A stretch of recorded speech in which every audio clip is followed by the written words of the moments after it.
That for the best part of 2.5 years, we haven't been able to use our property.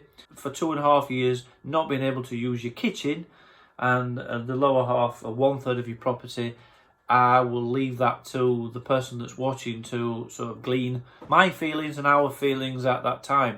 It has impacted every aspect of our life, and our feelings have gone from pretty much being really angry to really, really sad to really, really frustrated. It's still very, very raw. It's coming up for 3 years in July. This started in July 2019. So the impact is still happening. The feelings are still very much raw, and we still haven't got our house back now.